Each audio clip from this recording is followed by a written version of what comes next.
It's the Security Weekly News, and it is Friday, the 19th of December. What a year. We did almost 100 episodes this year. We did Zero Trust World, RSAC, Kaiserslautern, Black Hat, OneCon, a whole bunch of cool stuff. I hope your year was just as great. We do have some awesome content for you in the next 2 weeks that you haven't seen, and um, they let all of us go out of the salt mine for 2 weeks, and so I'll say happy holiday from the Security Weekly News at that point. But today we've got Auld Lang Syne, Ghostpairing, Centerstack, OneView, WAFS, React2Shell, Redux, crypto, Josh Marpet, and more on the Security Weekly News. This is a Security Weekly production for security professionals by security professionals. Please visit securityweekly.com/subscribe to subscribe to all the shows on our network. We interrupt our program to bring you this important message. It's the show that keeps you up to date on the latest security news twice a week. Your trusted source for accurate security information and expert analysis. It's time for the Security Weekly News. Ever feel like your network infrastructure is stuck in the past? Meet Meter, the company reimagining what it means to get and stay online. Meter delivers full-stack networking, wired, wireless, and cellular, all in one seamless, scalable, and secure solution. From hardware design and firmware to software, deployment, and support, Meter streamlines every part of your network while giving you all the control and transparency you need.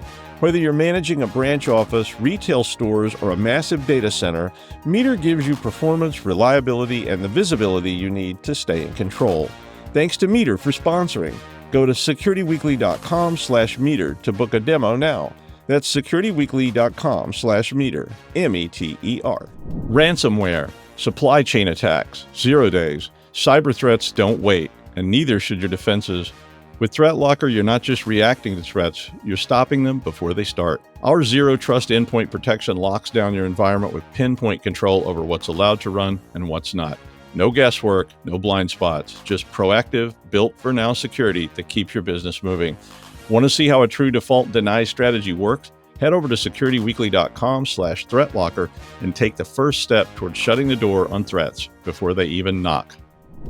All right, I'm Doug White, and it's the Security Weekly News. Hit that like, subscribe, and leave a comment button, or you get Groundhog Day in Times Square on New Year's Eve, but the ball never drops, and it's raining at 1 degree, and the wind is blowing just enough to make sure you're completely wet, except for your wig. Yes, you're wearing a wig, like Divine and Pink Flamingo's wig. Yeah, I have strange dreams sometimes. All right. A legitimate device linking feature of WhatsApp allows you to use a pairing code to basically link everybody into WhatsApp. So all your devices, your phones, your computers, whatever. But attackers are abusing this, and it's called Ghostpairing with a cute little ghost. It's like so darling, but it requires no authentication because basically the victim approves it, right? So they don't need to authenticate, because what happens is you get tricked into linking the attacker's browser into your WhatsApp device. And that means they have full access to your complete conversation history. What that day you told Uncle Mort off, yeah, that's on there. Your shared media, and it may, of course, allow them additional leverage to then impersonate you. It's kind of an old approach. We used to see this with email a lot. They would send you something and get you to forward something, and then that way the emails are coming from people. My dad got like 50 of those a day from, people going, "This is a funny joke." And I'm like, yeah, don't open any of those, Dad. Just never open any emails. But Gen Digital says that the campaign was first spotted in Czechia, but it says that the propagation mechanism will allow it to spread all over the place. So you basically get a short message from a known contact, which shares a link leading to a photo of the victim. So this is the person who originally did this. And then that link, once you click it, it takes you to a fake Facebook page, which is typo squatted, and it asks you to log in.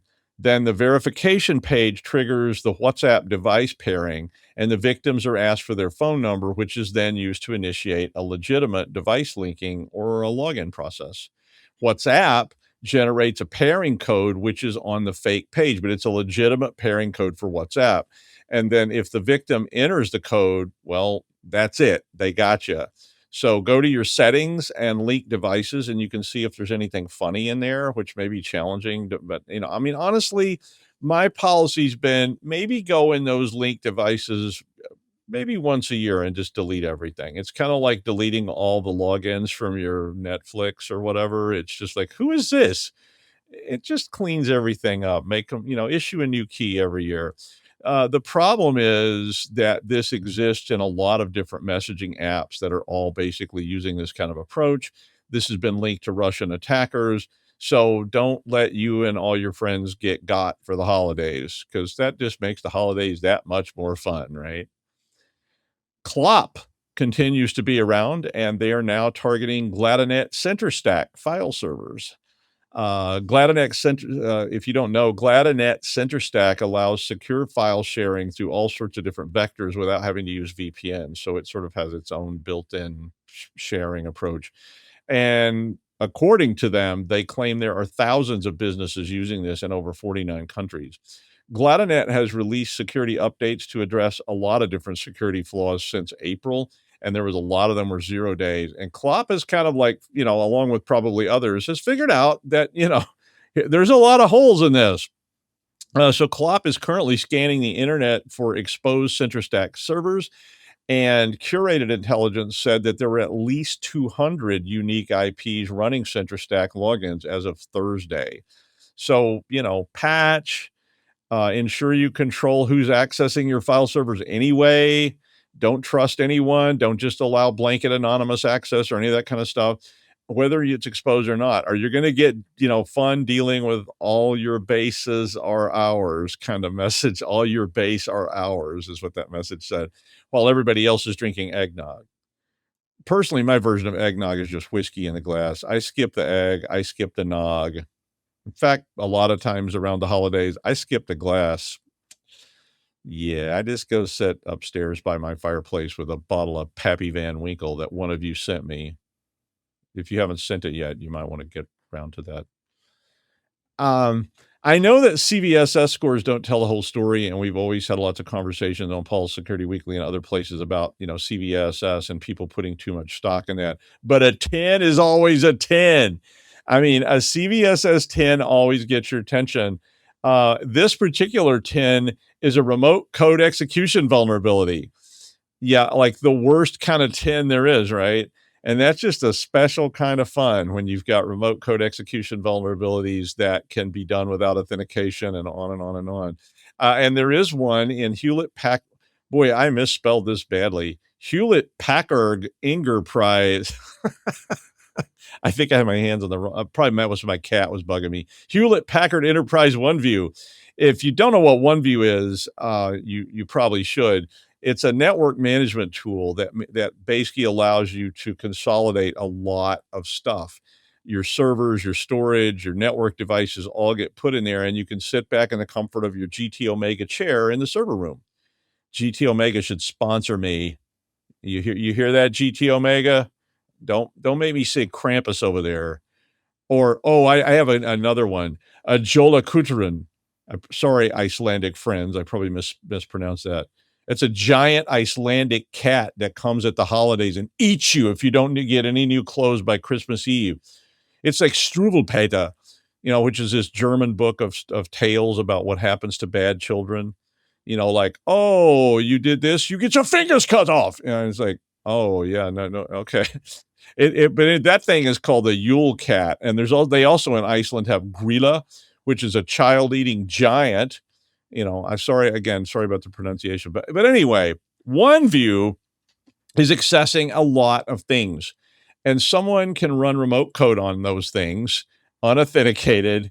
Well, let's just say you'll be wishing giant cannibal cats would come and suck your innards out.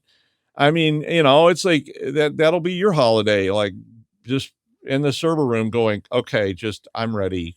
Come and take me now, Krampus. But anyway, that advisory came out on the 16th of December. It does have a patch plan.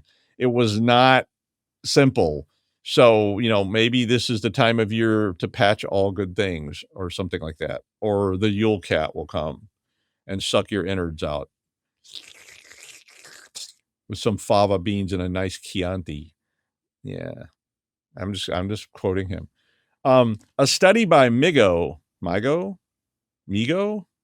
do Migo Security found that WAFs, which is if you don't know what a WAF is, it's a web application firewall. WAFs fail to block more than half of major CVE exploits. Wow. The company tested leading WAF platforms against more than 360 different exploits and specifically focused on app layer vulnerabilities, which had already been targeted in the wild. And they set their WAFs up with the recommended security settings and used strict default WAF rules. They also added vendor managed rule sets and specific CVE rules for these.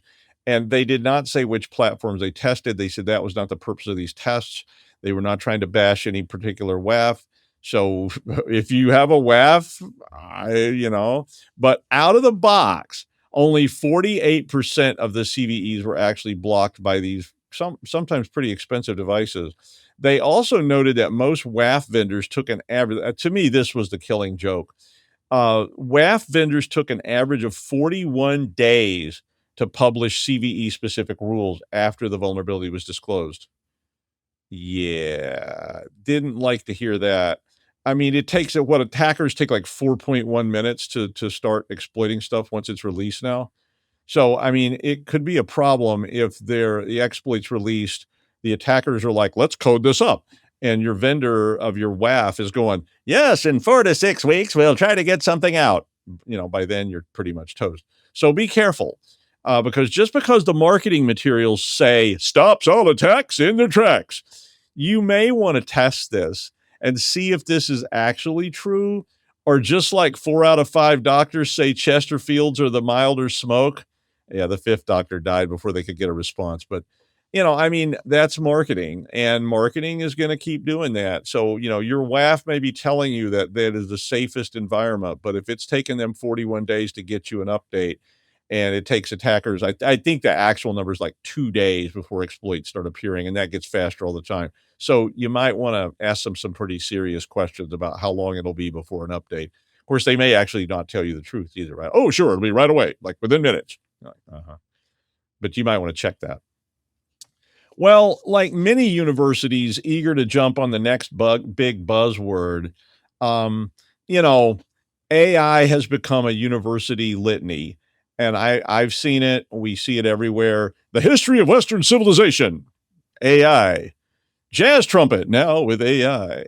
Well, Purdue, a university, a very famous university, said that they will require, starting in 2026, they will require incoming undergraduate students to meet an AI working competency requirement before they will be allowed to graduate. Now, I'll tell you, I've been at universities a long time. Usually these, you don't graduate until you do this kind of things, don't work out very well. I'll just tell you that right up. Like, you have to take some kind of test to graduate. I've seen that tried. It always just folded pretty quick. Because they basically had students going, I've got 120. I was at a school where they were doing something like this. It was like, I have 120 credits, and now you're telling me I can't graduate because I didn't pass this stupid test. And, yeah. So we'll see how that holds up. But they didn't really say what the competency requirement meant, just that it would apply to freshmen starting in 2026. Now, Purdue's AI strategy apparently has 5 areas: learning about AI, learning with AI, research AI, using AI, and partnering in AI. A lot of AI there. Yeah. And I mean, they use it a lot because guess what? Visitors who are coming to consider the campus ask about it a lot because they were told in the college counselor meeting, be sure and ask about AI. It's a different word every couple of years. So just, I remember when it was like, experiential learning, and every single person that came to open houses was like, do you guys do experiential learning? And yes, we do. We'll experientiate the hell out of you. Yeah, you're going to experiential yourself silly here at good old Glorfeld University. I mean, experiential. And now it's the same thing, only replace experiential with AI. So, hey, yes, AI, we're going to AI you up one side and down the other. That's right. You'll come out of here with AI all over yourself. It's going to be ugly. But sorry, I have a kind of a problem with some of this. But the marketing people say, we need this and we need it now. Oh my God, if we don't have AI, the whole place is going to come crashing down. It'll be over. Yeah, I mean, I've been in that meeting too. But it's probably been going on a long time. The University of Bologna back in 1088 was all about embedding the Crusades in the curriculum. Math for crusaders, learning to crusade, crusading with partners, crusading yourself. Yeah, I get it. I mean, you want students to learn things, so okay, but you ensure, that you really have to put this in the curriculum. Most universities don't even require basic tech skills the way they require history or English. Literature, we require it. You got to read, I don't know what, Chaucer in Middle English? Yes. But do we require people to have basic tech skills?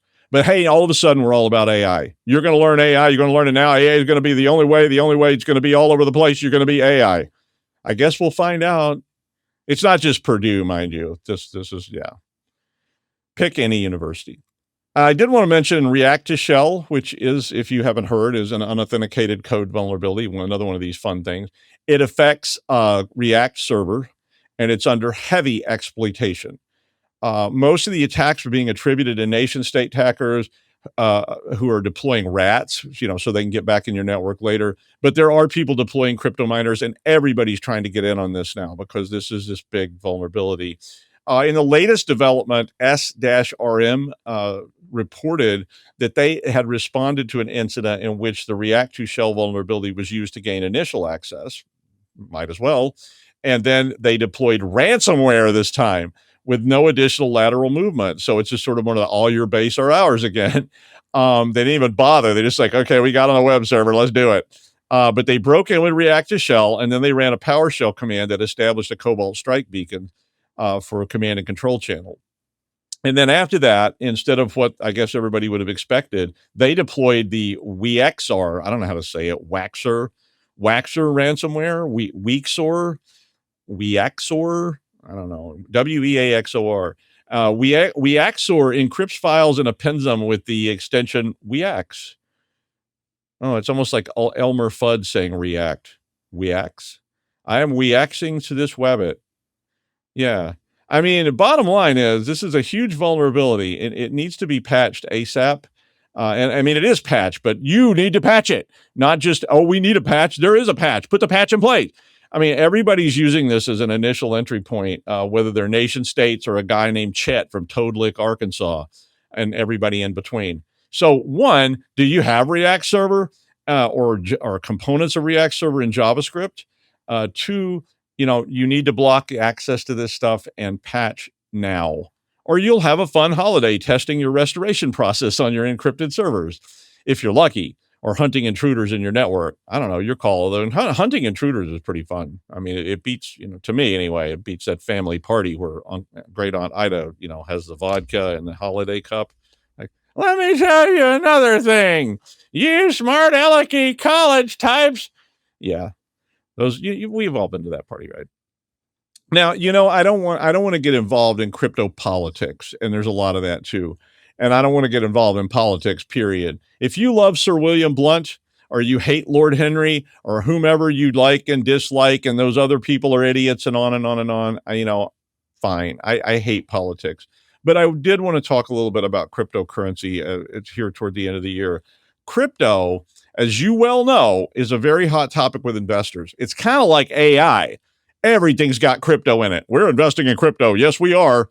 Here's a crypto, ETF, here, on and on and on. Now, way back when Lou and I tried to buy $2,000 worth of Bitcoin, and this is one of my sad story. It was just for fun. We were just like, what is this? How do we use it? It was in 2012. We were going to buy 100 Bitcoins a piece. Listen to that. 100 Bitcoins, because they were $10 a Bitcoin. And I was like, okay, I can afford to lose $1,000. I couldn't afford to lose $1,000, but I wasn't going to tell my wife until, we lost it. And then I'd be like, I don't know what happened. I was drunk. But Lou could afford to lose $1,000.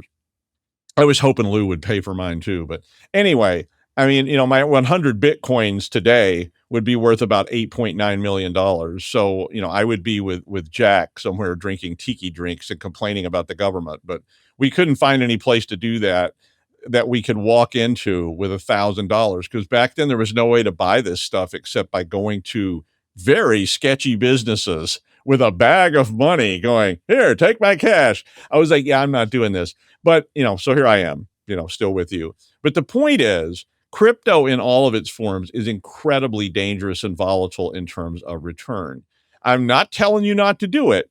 If you want to do it, fine. You can go bet on 00 and roulette. I'm fine with that as long as you know what you're doing. Just don't start getting the idea you're going to win. They didn't build that giant Caesar's Palace building by people winning in the casino. But let's just say for fun, I'd cashed out my 100 Bitcoins as an example. So let's say in January, I was like, you know what? I'm out. And I sold my 100 Bitcoins for, I don't know, $10 million. And I bought Dogecoin last January. And again, no politics, no bashing anybody in particular, but bought Dogecoin last January, which means I bought 27 million Dogecoins in January. I didn't actually. Well, my Dogecoins today are worth about 3.5 million, which is down from the 10 million I paid back in January, which represents a huge loss. Now, again, this is not to bash Dogecoin or anything else, just saying, but it is the Wild West. Anyone can put together a new crypto coin. It could be a pump and dump scam. It could be a highly volatile coin that has absolutely no history and you have no idea where it's going, or it could be amazing, but the problem is it's hard to figure out. And if you do figure it out, would you cut me in on it? Because I would really kind of appreciate that. But be sure that you and your family and your parents and your grandparents and your great aunt Ida with the vodka and the cup understand the risk of this stuff before Uncle Al decides to convert that $1 million trust into Peppy coins to get really rich and loses it all, and then is living with you in your spare room and cooks cabbage and ramen on a hot plate and then burns your house down when you left a cigarette burning on the sofa while you were at work. Yeah, you know how that story ends. Well, I do know who I'm going to go live with when I go bankrupt and have to live on the sofa and need to cook cabbage and ramen on a hot plate. And I need a lot of personal care because of the cabbage and ramen, but it's going to be Josh Marpet. Hi, Josh. Hey, Doug, how are you, sir? Apparently a little wound up today. You think? I think you've had a little too much cabbage and ramen, and you might have some jet propulsion going on there. Anyway. I was rised right out of my chair. Spun it through the turbine, and it's got your brain going. So speaking of AI and crypto and all sorts of fun things, cryptocurrency has a lot of risks, as you've mentioned, and it's fascinating realizing that they really haven't put together. Some places have put together a sort of a risk and threat model for cryptocurrency, and we're starting to see the same thing for AI. So OWASP just put out their top 10 AI list. So these are effectively the risks of bad AI, okay? Or the risks from AI, I should say. And so they've got, it's a whole new list. The OWASP top 10. Well, now they've got the OWASP AI top 10. And it ranges from agent goal hijack, tool misuse, identity and privilege abuse, unexpected code execution. There's some in here that were actually kind of surprising. And then I went, oh, that makes total sense. This is a really good list. I'm actually kind of pleased to see this because one of the things that we need so that we can understand and price risk properly from our vendors, from our supply chain, from our value chain is an understanding of the threats, the risks, and all of those pieces. So this kind of list, now there's other lists out there. There's the NIST AI Risk Management Framework. It has it's more process-based. It's like, how do you do things properly with AI? It's got some sort of goal or core values for AI, but it's not like this. This is more of just a straight up risk catalog. Here are some of the big risks you're going to see from AI. I really like that because with the risk management framework from NIST or the EU or Singapore is another good one, you're able to sort of compile what you need to worry about, how bad the worry is, and we're starting to see more clear understanding of the risks and threats in AI. Now, does that mean that we're getting the technical controls around it? No, not really. That's the big problem. The next thing we need are technical controls around AI. But the problem there is that it's very difficult when AI is not run by your vendor, but it's run by your vendor's vendor. It's your fourth party, it's your fifth party, it's your sixth party. So we're starting to see an understanding of the risks, and that's going to help. Should we use AI for this task? Here are the risks that we lay out by using AI for this task. Oh, wow, I didn't realize the risks were that many and that bad. I didn't realize it goes against our risk management framework. It exceeds our risk appetite. When you can start actually doing the understanding of your risk appetite and where it goes, it helps you understand, should we use AI at all? Or should we put it in a private AI system, LM Studio, or some AI system that we run somewhere? This is starting to see the codification of AI as a usable tool. And as much as Jeff Mann hates it, and I know he does, I talked about that with him this morning on the pre-record we did for Paul Security Weekly. He's like, I don't use AI. I'm like, okay, Jeff, chill, Jesus. But as much as he hates it, it is being used as a legitimate tool in security, in business, in whatever, all over the bloody place. So if we can put together a way to understand the risks that it brings us, even if we can't control those risks with compensating controls and such, it helps us understand, should we be doing task XYZ with restricted data in such and such an environment or not? And this kind of list is huge. They've got really good ones: memory and context poisoning, insecure interagent communication, cascading failures, because now we're starting to see not just agentic AI, but agentic AI of agentic AI, interconnected agents, interconnected agentic AIs working together to create an entire workflow. We're seeing, and I'm sorry I have to say this, but we're seeing AI microservices. And if that doesn't boggle the brain, I'm not certain what would. But AI microservices is something that we're starting to see. But how do you fix one AI misreading a prompt, misunderstanding it, having a momentary boggle or hallucination, and what that does to an entire workflow of 30 more connected agents? That's terrifying. Okay.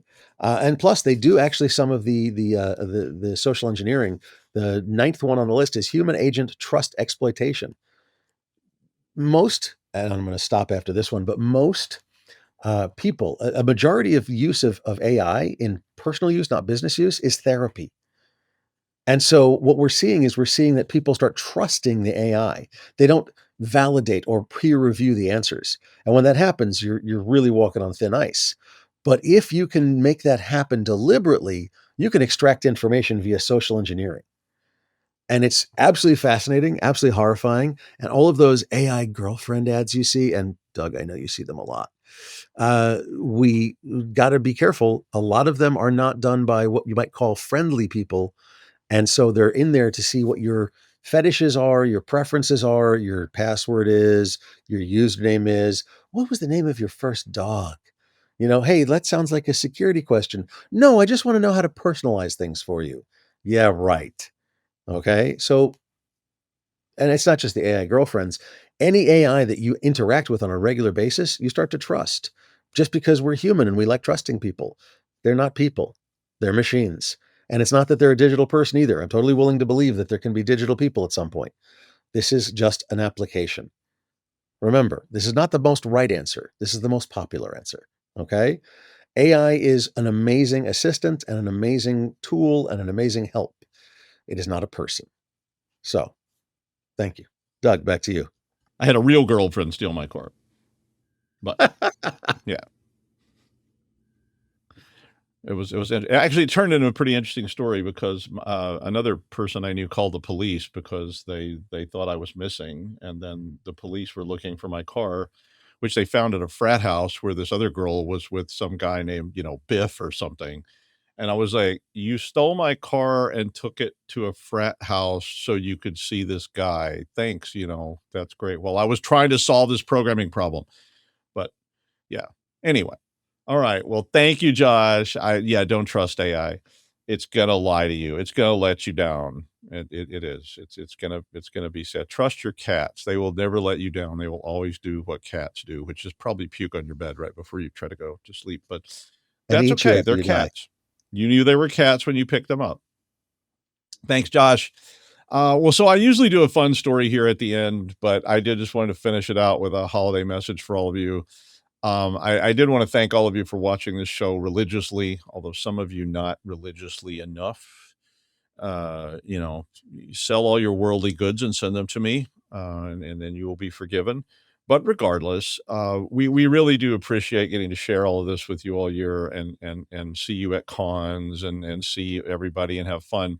And I did want to thank. Now I'm starting to sound like Sally Field at the Oscars. I did want to thank all the crew I sound like Al Pacino at the Oscars, like, oh, we got here, page 4007. Yeah, then they have to drag you off with a hook. But I do want to thank all our crew. We have a really great crew, and I'm not going to mention anybody's names for the OSINT reasons, but they really are the best, and they always do so much, and they don't get any credit. We don't even have credits rolling like a movie that nobody's watching, so you can find out who actually did the lighting. But they really are the best. I will thank Aaron, Josh, and Rob, and Jason for always being the best co-hosts, and we have such a good time, and it's really an honor to get to hang out with them all week, and to talk to them, because they usually charge large sums of money to get a chance to talk to them. But this coming year will be another whirlwind of vulnerabilities, ransoms, hacks, and chaos. But I do hope all of you have a wonderful holiday season and get to eat too much and spend too much time with your families or whomever you're spending time with. Me, Pixel Cat, and Reyes Cat all plan to eat, drink, and probably howl at the moon. At least the cats will. But we do have some very nice pre-recorded holiday shows for you over the next 2 weeks, so you should watch those while all of our crew takes a much-needed vacation. And I get that plastic surgery to make me look a lot more like Carrot Top before we all return in the new year. So happy holidays, Prosit New Year, happy New Year, be careful, and I will see all of you next year for more fun and excitement, and who knows. But until then, thanks for watching this year's Security Weekly News. I'm Doug White, and as we sing Auld Lang Syne and watch the ball drop in Times Square, we can all look forward to a new and exciting year of 2026. Thank you, everyone. That is a wrap.